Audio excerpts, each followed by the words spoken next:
बात करते हैं हम लोग रॉयल चैलेंजर्स बेंगलोर,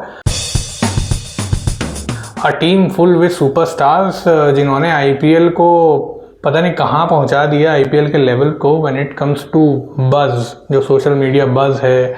और उनमें जो सबसे बड़ा नाम जो कि पिछले राइट फ्रॉम सीज़न 1 जब से वो जुड़े हैं तब से लेकर अभी तक हैं, और वो हैं सुपरस्टार विराट कोहली। सबसे पहला नाम, क्योंकि वो तो एक टिक मार्क है कि उनके बिना तो ऐसा लगता है कि आरसीबी की गाड़ी आगे बढ़ेगी ही नहीं। और अभी तक के सफ़र में आईपीएल के वो ज़्यादा कंट्रोवर्सीज में रहे भी नहीं है रॉयल चैलेंजर्स बैंगलोर के साथ। हालांकि जब यंग विराट कोहली की बात अगर हम छोड़ दें तो वो पार्टीज वाली कंट्रोवर्सी नहीं, फ्रेंचाइजी से प्लेयर के साथ कैसे रिलेशन है वो कंट्रोवर्सी। आपके बीच में सबसे पहले माल्या साहब आए थे, उनके साथ जब उनके साथ उनका बॉन्ड अच्छा रहा, और उसके बाद जाके जब फ्रेंचाइजी में दूसरे ओनर्स के साथ भी रिलेशन रखना था तब भी उनका बॉन्ड अच्छा रहा। साथ ही साथ विराट कोहली के बहुत ज़्यादा एक धुरी के तौर पे टीम बनाई जाती है कि विराट कोहली एक बीच में सेंटर रहेंगे और बाकी सारी टीम उनके इर्द गिर्द बनाई जाएगी, जिसमें सारे बड़े नाम खेले गए हैं। लेकिन जो आईपीएल का बेस्ट बैटर है, जो उनकी फ्रेंचाइजी का बेस्ट बैटर है, वो हमेशा से ही विराट कोहली ही रहे हैं। तो विराट कोहली कहीं नहीं जा रहे हैं इस साल। ये शॉर्ट बात है कि आरसीबी के लिए विराट कोहली इस बार खेलते हुए नजर आएंगे आपको, और वो रिटेन होंगे, और वो फर्स्ट रिटेंशन ही होंगे। बिल्कुल।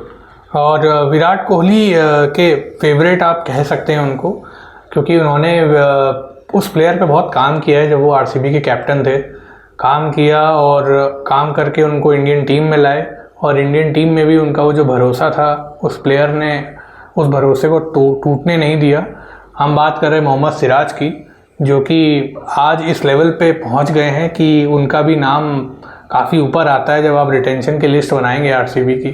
तो मोहम्मद सिराज दूसरे प्लेयर हैं जिनको आरसीबी चाहेगी कि वो उनको रिटेन करें, और अच्छे खासे बॉलर हैं, कंट्रीब्यूट करते हैं, और चाहे वो ओपनिंग ओवर्स हों चाहे वो मिडिल ओवर्स हों। इनफैक्ट पिछले कुछ समय में उन्होंने स्लॉग ओवर्स में भी, जिनको डेथ ओवर्स बोला जाता है, अच्छा परफॉर्मेंसेस करके दिखाया है और टीम को जीत के पार पहुंचाया है।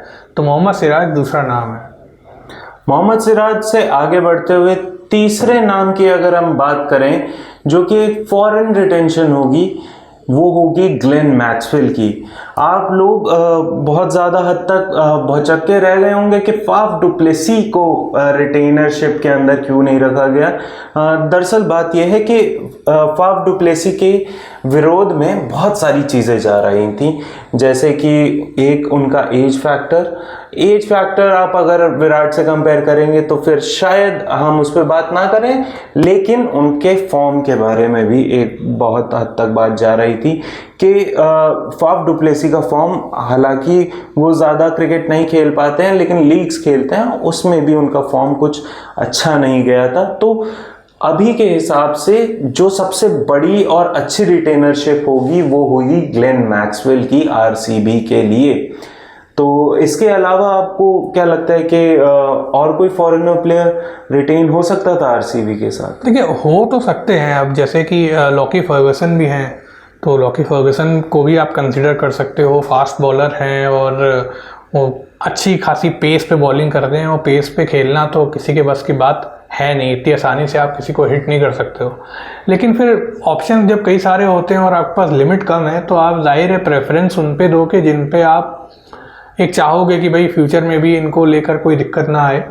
हालांकि फाफ डु प्लेसी के पास भी प्लस पॉइंट्स बहुत हैं, कमाल के फील्डर हैं वो, जैसे विराट फिटनेस के लिए जाने जाते हैं, ऐसे फाफ भी हैं, बहुत अच्छी खासी फिटनेस है उनकी। हार्डली आपने देखा होगा इंजरी के चलते वो बाहर हुए हैं। तो फाफ डु प्लेसी बिल्कुल कमी खलेगी, लेकिन मे बी आरसीबी शायद ये सोच रही होगी कि भाई उनको अभी हम लोग इस लिस्ट में शामिल ना करके ऑक्शन में ले लेंगे, और क्या पता ऑक्शन में सीएसके भी उनके पीछे जाएं, बीइंग अ फॉर्मर फ्रेंचाइज। और उनको भी अच्छा खासा दुख हुआ था जब फाफ सीएसके छोड़ के गए थे, और फाफ को भी कहीं ना कहीं वो एक इमोशनल कनेक्शन उनके प्रीवियस फ्रेंचाइजी के संग है। तो जाहिर है फाफ की कमी खलेगी, लेकिन चूंकि ऑप्शंस और अच्छे हैं जिनको आरसीबी चाहेगी कि जाने ना दें, जिसमें से एक बात है राइजिंग स्टार की, जिन्होंने अभी पिछले कुछ समय में बहुत कुछ देखा है। हम लोग बात कर रहे हैं यश दयाल की, अनकैप्ड खिलाड़ी हैं। हालांकि अभी जो रीसेंट टेस्ट सीरीज़ हुई उसमें उनको मौका मिला था, प्लेइंग 11 का हिस्सा नहीं बने बट स्क्वाड का हिस्सा थे। जाहिर है स्क्वाड का हिस्सा बन के एक बीसीसीआई ने भी उनको एक कॉन्फिडेंस दिया है कि भैया फ्यूचर तुम्हारा इतना ख़राब नहीं है, तो keep working hard and will pick you. और बीसीसीआई का अगर काम आरसीबी का अगर काम बिगाड़ना हो तो यश दयाल को जो इंडियन मैनेजमेंट है वो सीधा कैप प्लेयर बना सकती है और डेब्यू करवा सकती है आने वाली न्यूजीलैंड टेस्ट सीरीज में। लेकिन वो अभी उसकी स्क्वाड आई नहीं है, तो उस पर क्या पता वो ले ना ले, क्योंकि परफॉर्मेंस के बेसिस पे ही वो पिक करेंगे। हालांकि परफॉर्मेंसेस के बेसिस पे ही इस सीरीज़ में भी पिक किया होगा, पिछली जो अभी हुई है। तो अगर वो हो जाते हैं पिक और खेल जाते हैं तो वो एक अलग बात है, लेकिन फ़िलहाल यश दयाल अनकैप्ड है और उसी पॉइंट को मद्देनज़र रखते हुए हम लोग यश को पिक कर रहे हैं। अगला प्लेयर जो कि सेम उस सीरीज़ में खेला है, यही जो अभी बांग्लादेश की सीरीज़ हुई है और अच्छा खासा परफॉर्म किया है, वो है आकाशदीप, राइट आर्म बॉलर। आरसीबी के लिए अच्छा किया था पिछले सीज़न में और सभी को इम्प्रेस किया था अपनी बॉलिंग से। तो आकाशदीप एक नेक्स्ट प्लेयर हो सकते हैं जिनको रिटेन करना चाहेगी आरसीबी। वेल ऑफ कोर्स आकाशदीप का जो जिस तरीके का फॉर्म चल रहा है रेड बॉल फॉर्मेट में अगर हम देखें तो उन्होंने दलीप ट्रॉफी में एक बहुत ही एक्स्ट्राऑर्डिनरी परफॉर्मेंस दी थी, जिसमें आप विकेट्स के और स्टैट्स की तुलना में अगर जाएंगे तो वो शायद थोड़े पीछे होंगे, लेकिन जिस तरीके का इम्पैक्ट उनका रहा है, जिस तरीके की इकोनॉमिकल बॉलिंग उनकी रही है, तो Akashdeep will be a really great pick for the opening slot of the bowling. जब आपका बॉल हिल रहा होगा, जब आपको सिराज की ज़रूरत होगी, तो आप सिराज को फिर रोक सकते हैं स्लॉग ओवर्स के लिए भी। और साथ ही साथ आकाशदीप ने एक बहुत ज़्यादा अलग चीज़ वो भी दिखाई है कि वो वाइड बॉल फॉर्मेट में बहुत हद तक स्लोअर बॉल्स, उनके पास बहुत सारे ऐसे बॉल्स हैं, वेरिएशंस हैं उनके पास, he has a bag full of tricks as well. तो आकाशदीप एक ऐसे बॉलर हैं जो कि पिक रहेंगे और वो रिटेन होंगे अगर आरसीबी के पास चॉइस हुआ तो। बिल्कुल। साथ ही साथ आगे बढ़ते हैं और बात करते हैं एक ऐसी रिटेंशन की जो कि अभी तक लोग सोच रहे होंगे कि हाँ ये रिटेंशन क्यों नहीं हुआ, क्योंकि रजत पाटीदार के बारे में अगर हम बात करें तो पिछले साल उनके स्टार्टिंग के मैचेस थोड़े बुरे रहे, लेकिन उसके बाद जो उन्होंने ब्लास्ट किया, उसके बाद जो उनका फॉर्म दिखा, उसके बाद जो उन्होंने छक्के मारे, वो भी कोई भी स्पिनिंग ग्राउंड हो, कोई भी पिच हो, उनको फ़र्क नहीं पड़ रहा था और उनके पास सिर्फ एक ही मकसद था कि आप जाएं और सीधा छक्के मार के आएँ, 50 पूरी करके आएँ और वापस आके बैठ जाएं।